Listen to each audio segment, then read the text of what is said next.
Sore, Bu Erin. Saya Calvin Chang dari 11 1 ingin meresensi buku yang berjudul Arta. Arta ini penulis bukunya adalah Bayu Permana. Penerbit dari buku ini adalah Coconut Book, cetakan 1 Juli 2018. Tebal dari buku ini adalah 392 halaman. Arta singkatan dari Arkan dan Agatha, seorang siswa-siswi SMA yang sedang diambang kelabilan dan emosi yang sulit untuk dikontrol. Novel ini menceritakan tentang laki-laki yang memiliki mulut sepedas cabai dan pandai menari dengan wajah yang menawan. Novel ini juga menceritakan seorang perempuan yang memiliki kehidupan kurang beruntung karena diperlakukan tidak adil oleh keluarganya, namun kehidupan perempuan tersebut menjadi lebih berwarna ketika ia bertemu lelaki mulut sepedas cabai ini. Sinopsis dari novel Arta ini, kalau kata Agatha, Arkan itu adalah cabemen alias yang cowok mulutnya pedas.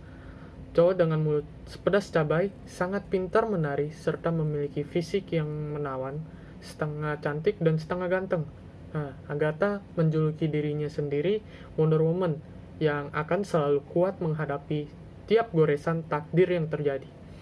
Arkan itu menyebalkan, sering mencerca tanpa berpikir panjang, terlalu jujur, membuat Agatha keki sendiri, membuat Agatha baper sendiri. Namun adanya Arkan seperti memberi warna baru di hidup Agatha. Hadirnya Agatha sebagai penerang di gelapnya dunia Agatha. Arkan adalah Baskara yang hadir di hidupnya yang kelam. Awal pertama kali Agatha bertemu Arkan dengan pertemuan yang sangat tidak menyenangkan, yaitu motor Agatha tidak sengaja menabrak sepeda Arkan. Semenjak itu, setiap mereka bertemu selalu ribut, bahkan saling mencerca, namun Agatha selalu kalah dengan Arkan, yang memang mulutnya sepedas cabai. Sering bertengkarnya mereka, keduanya pun mulai memendam perasaan, tetapi keduanya juga tidak mengakui karena gengsi. Seperti Agatha hanya bahagia dengan Arkan, tidak dengan keluarganya. Ia memiliki ibu dan saudara tiri, serta ayah kandungnya memperlakukan Agatha yang tidak semestinya. Sedangkan ibu kandung Agatha telah meninggal dunia karena kebakaran di rumahnya. Sherin, saudara tiri Agatha, mempunyai penyakit thalassemia sehingga membutuhkan banyak transfusi darah. Tio, ayah Agatha, selalu memaksa untuk mentransfusi darah kepada Sherin dengan jangka waktu dekat, sedangkan dalam prosedurnya hanya boleh mendonor setiap 3 bulan sekali. Ayah Agatha dan ibu tirinya menggunakan cara licik, yaitu dengan transfusi darah di rumah sakit yang berbeda. Saat Arkan ulang tahun, Agatha diundang untuk datang ke pesta barbeque di rumahnya. Arkan dengan senang hati mengenalkan Agatha kepada keluarganya, dan mereka pun mulai saling dekat. Agatha merasa senang ketika datang ke keluarga Arkan. Agatha sering merasa iri karena kehangatan keluarga mereka yang utuh. Lalisa, ibu Arkan yang sangat dekat kepada Agatha, dan perlakuan manisnya di saat itu Agatha seperti memiliki ibu kandung, serta Alan, saudara kembar Arkan. Di saat Arkan dan Agatha ingin jalan-jalan, tiba-tiba ayah Agatha menariknya untuk pergi ke rumah sakit melakukan transfusi darah lagi. Arkan telah tiba di rumah Agatha, tetapi rumah tersebut kosong. Arkan pun mencari Agatha kemana ia pergi.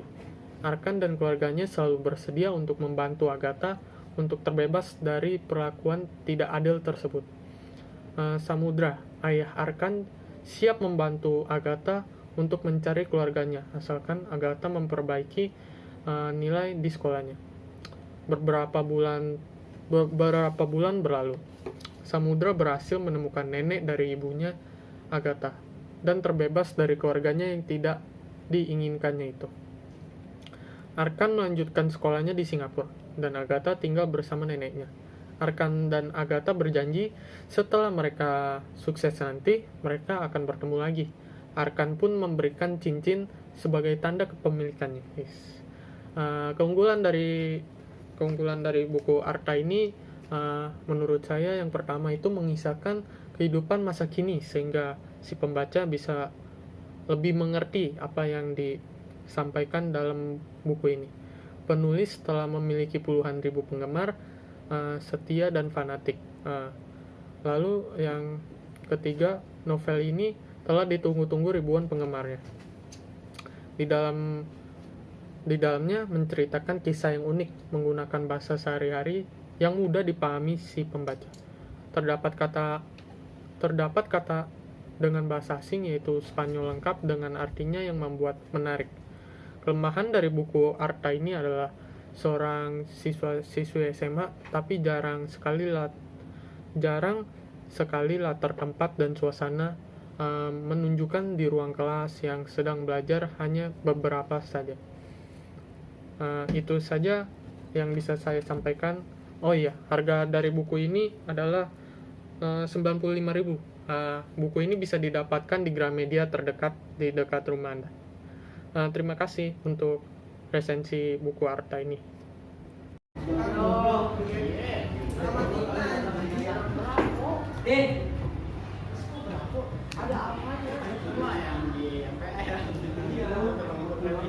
Iya, tadi itu bentuk bukunya. Kali ini saya akan menceritakan tentang siapa Boy Chandra itu. Boy Chandra lahir pada tanggal 21 November 1989 di Sumatera Barat. Boy Chandra pernah kuliah di jurusan Administrasi Pendidikan Universitas Negeri Padang.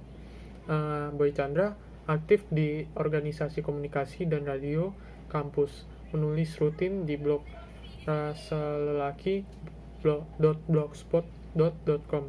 Aktif menulis sejak tahun 2011. Selain ingin terus menulis novel dan buku fiksi lainnya, juga punya cita-cita menerbitkan buku puisi sehari-hari bisa ditemui berkeliaran di akun-akun sosial medianya. Lalu siapa sih yang nggak kenal Boy Chandra? Penulis yang lagi hits di belakangan ini. Buku pertama yang diterbitkan pada tahun 2013 berjudul Origami Hati. Sejak menulis buku pertamanya ini, Bang Boy ini sudah mendapatkan hati para kids zaman now yang bisa dibilang baperan. Itu bukannya tanpa alasan, karena Bang Boy sendiri lebih mengangkat karya fiksi romansanya yang sering dialami anak muda zaman sekarang. Kalau Bang Boy bilang itu kids zaman now. Kali ini saya akan menceritakan maknanya dari beberapa puisi yang sudah ditulis Boy Chandra. Yang pertama, Menunggu Pagi, menceritakan seseorang yang mana pasangan ini salah satunya yang saling menyakiti tetapi mereka memilih tetap bersama.